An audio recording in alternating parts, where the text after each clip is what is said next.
Hello students, this is the video of class 7 science and as you know we are studying chapter 3 and the name of the chapter is fiber to fabric. So students, here we are studying about the fiber and how do we make the fabric from the fiber, and this chapter is about the fiber that we get from the animal. So as you know, there are two kind of animal fiber, that is wool and silk.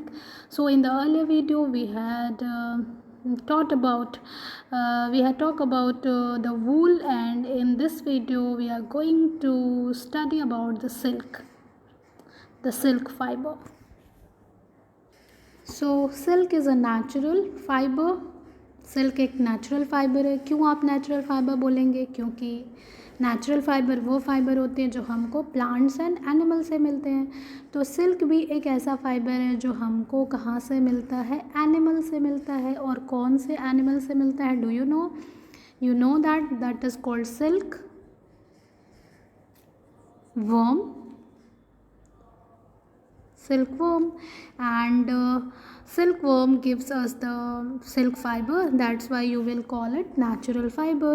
and ये fibre जो होता है वो किस चीज़ का बना होता है? प्रोटीन का बना होता है. तो आप ये बोलेंगे silk is a natural protein fibre.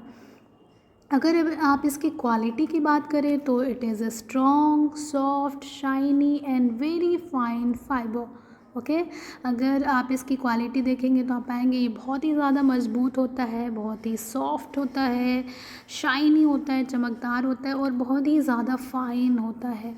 Okay, and it is one of the strongest natural fibre. And जितने भी नेचुरल फाइबर आप जानते हो उसमें भी क्या होता है? उसमें ये बहुत ही ज़्यादा क्या होता है? स्ट्रॉन्ग होता है. One of the strongest natural fibre means it is the strongest natural fibre in the all natural fibre. And आप इसकी स्ट्रेंथ का अंदाज़ा ऐसा लगा सकते हैं कि ऐसा कहा जाता है कि जो सिल्क का यॉर्न होता है it is as a strong as a thread of steel. ठीक है, इसके अगर यॉर्न की स्ट्रेंथ को अगर हम मेज़र करें तो स्टील के थ्रेड के स्ट्रेंथ के बराबर होता है. तो आप सोच सकते हैं कि how much strong it is. okay, and the silk fiber is made into yarn which is used in making sari and scarves. और आप जानते हैं फाइबर को हम क्या करते हैं? we twist and make the yarn, and then after yarn से हम क्या करते हैं? हम knitting करते हैं, weaving करते हैं और उसके थ्रू हम क्या बनाते हैं? बहुत सारे क्लोथिंग्स बनाते हैं. जैसे सिल्क की साड़ी बहुत ज़्यादा फेमस है, आप जानते हो. स्कार्फ्स भी बनाते हैं and so many things. Silk के सूट्स भी बनाते हैं, सिल्क के शर्ट भी बनाते हैं, टाई बनाते हैं. So many things we make with the silk fiber and it looks so much attractive. The rearing of silkworm for obtaining silk is known as sericulture. अब देखिए क्या, क्योंकि हमें सिल्क फाइबर कहाँ से मिलेगा? सिल्क वर्म से मिलेगा. तो सिल्क वर्म को हमें क्या करना पड़ेगा? We will have to rear it. इसको पालना पड़ेगा ताकि हमें उससे सिल्क का फाइबर मिल सके. तो rearing of silk worm is called rearing of silk worm and to get the silk. ठीक है, इसको हम बोलते हैं sericulture. That is called silk culture. Rearing of silk worm and to obtain the silk from the silk worm is called sericulture. Silk worm को पालना और उससे सिल्क का फाइबर ऑब्टेन करना, इस कल्चर को हम क्या बोलेंगे? सेरीकल्चर. ये क्या है? It is very old occupation in India. ये बहुत ही पुराना एक ऑक्यूपेशन है, बहुत ही ज़्यादा पुराना एक तरीका है जो इंडिया में फॉलो होता है सिल्क को ऑब्टेन करने के लिए. And India produces plenty of silk on a commercial scale. And India जो है वो बहुत ज़्यादा अमाउंट में सिल्क प्रोड्यूस करता है, कॉमर्शियली उसको यूज़ करता है, इम्पोर्ट करता है, एक्सपोर्ट करता है. And the silk worm moth was originally a native of China. अगर आप सिल्क वर्म की बात करें तो सबसे पहले जो है सिल्क का जो डिस्कवरी हुई थी वो कहाँ हुई थी? चाइना में हुई थी. तो ये जो सिल्क मोथ है, सिल्क वर्म मोथ है, वो कहाँ का नेटिव है? चाइना का. लेकिन बाद में फिर चाइना से ये यूरोप में और फिर मेडिटेरेनियन एंड फिर एशियाटिक कंट्रीज़ में ये क्या हुआ? धीरे धीरे पास ऑन हुआ ये. And then after it spreads throughout the world. Let's study about the life history of this interesting creature in detail. ये जो क्रिएचर है सिल्क वॉर्म, जिससे हमें सिल्क मिलता है, उसकी लाइफ हिस्ट्री को अगर हम देखें तो this is very interesting. And इसकी लाइफ हिस्ट्री से ही हमको पता चलता है कि कैसे ये जो सिल्क मोथ है वो हमें सिल्क प्रोवाइड करता है। ठीक है, तो सिल्क वॉर्म या सिल्क मोथ एक तरीके का इंसेक्ट है, और इसकी जो लाइफ हिस्ट्री है या लाइफ साइकिल है वो 4 स्टेप में कन्वर्ट होती है। सबसे पहले तो एग, ठीक है, जो एडल्ट मोथ होते हैं वो एग प्रोड्यूस करते हैं, फिर एग से क्या होता है, लार्वा निकलता है, फिर लार्वा जो होता है वो प्यूपा में कन्वर्ट होता है, then pupa convert into the adult silk worm. ठीक है, ऐसा नहीं होता है कि एग से डायरेक्ट जो है वो सिल्क वर्म निकल जाए, ऐसा नहीं होता है। ये क्या है, इनडायरेक्ट डेवलपमेंट है, this is a kind of indirect development. इसमें क्या होता है, पहले एग से लार्वा निकलता है, लार्वा बिल्कुल अलग होता है एडल्ट सिल्क वर्म से, फिर लार्वा प्यूपा में कन्वर्ट होता है, then pupa convert into the adult silk worm. So this is the indirect development. Okay, देखिए जो फीमेल सिल्क मोथ होगी वो क्या करेगी, सबसे पहले एग लेइंग करेगी।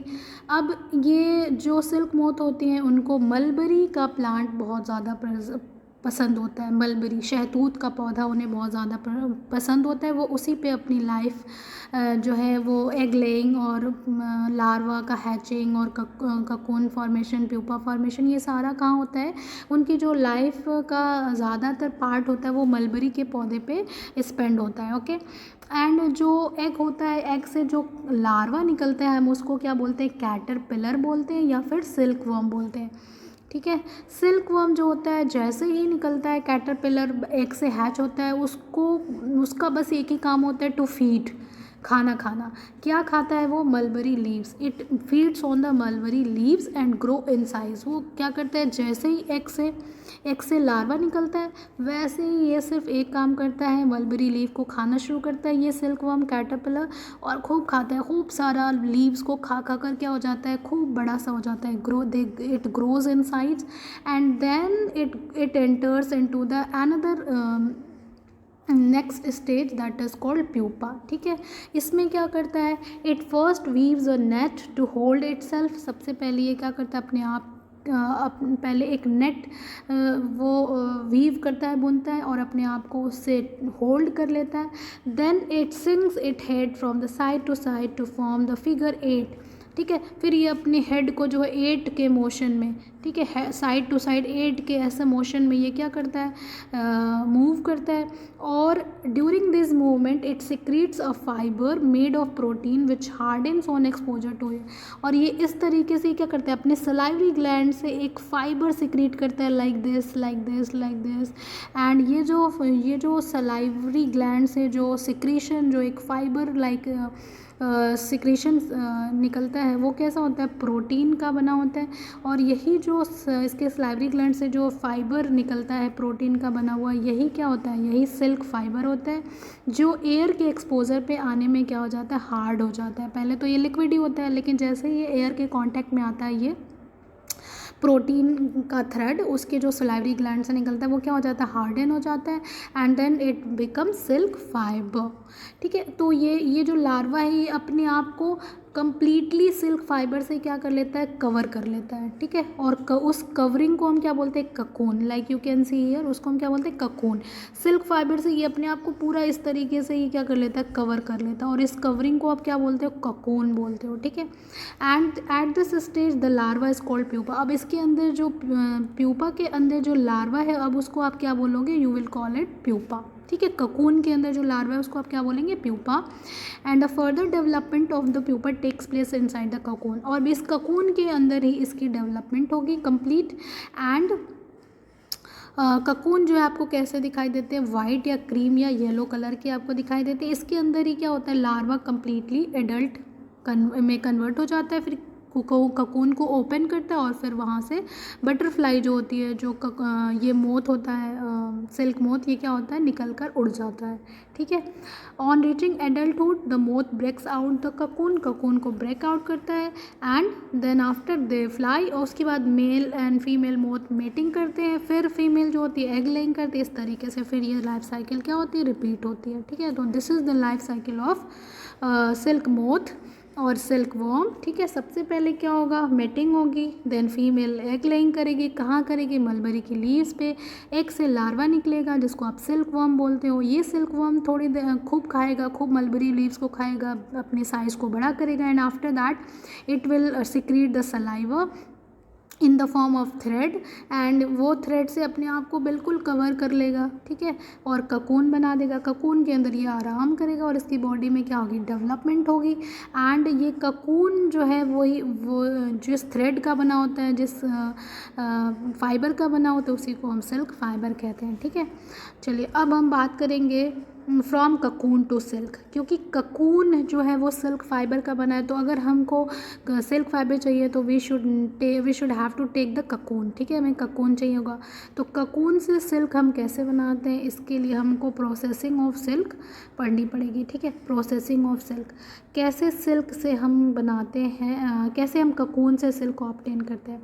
तो इसके लिए देखिए, प्रोसेसिंग ऑफ सिल्क में क्या होता है, production of silk involve gathering of cocoons and killing of moth inside. इसमें एक हम बहुत ही गंदा काम करते हैं। हम क्या करते हैं, ककून्स को कलेक्ट करके उसके अंदर जो मोथ होता है, जो प्यूपा होता है, उसको हम किल कर देते हैं। It's very sad. ठीक है। एंड इसको किल करने के लिए बहुत ही गंदा काम हम करते हैं, वी बॉयल इट। ठीक है। हम ककून को क्या कर देते हैं, बॉयल। ठीक है। पानी में बॉयल कर देते हैं। बॉयल करने से क्या होता है, ये जो इसके अंदर जो ये थ्रेड वो क्या होता है, थ्रेड जो होते हैं वो ओपन हो जाते हैं। ठीक है। जो सिल्क का फाइबर है वो सेपरेट आउट हो जाता है और जो फाइबर है जो सेपरेट आउट हो जाता है, फिलामेंट, उसको हम क्या कर लेते हैं, ज्वाइन कर लेते हैं। फिर देन उसको ट्विस्ट कर लेते हैं, फिर कंबाइन करके अदर फिलामेंट, और उसके बाद थ्रेड बनाते हैं। उसको फिर रील के ऊपर वाउंड कर देते हैं, लपेट लेते हैं। ठीक है। तो इसको हमने क्या कर दिया, ककून को हमने बॉयल या स्टीम किया, तो इसमें से थ्रेड निकलेगा। इस थ्रेड को फिर हम क्या कर लेते हैं, टेक आउट करते हैं। इस थ्रेड को, taking out of thread from the cocoon को हम बोलते हैं रीलिंग और फिलेचर। इस प्रोसेस को बोलते हैं रीलिंग और फिलेचर। ठीक है।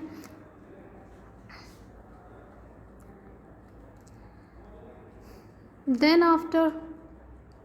after what do we do, we after getting the thread, after getting the fiber and thread from the cocoon, then we what do, we shorten it out, हम sort out कर लेते हैं। जो अच्छे फिलामेंट्स होते हैं उनको जोड़कर उनको हम उससे हम क्या बना लेते हैं, थ्रेड बना लेते हैं, और थ्रेड को वूंड करके रील बना लेते हैं। ठीक है। एंड फिर उस थ्रेड को हम the thread is continuous and made up of extremely long fibre. इसमें से जो थ्रेड निकलता है वो बहुत ही लंबा होता है, कॉन्टीन्यूस होता है।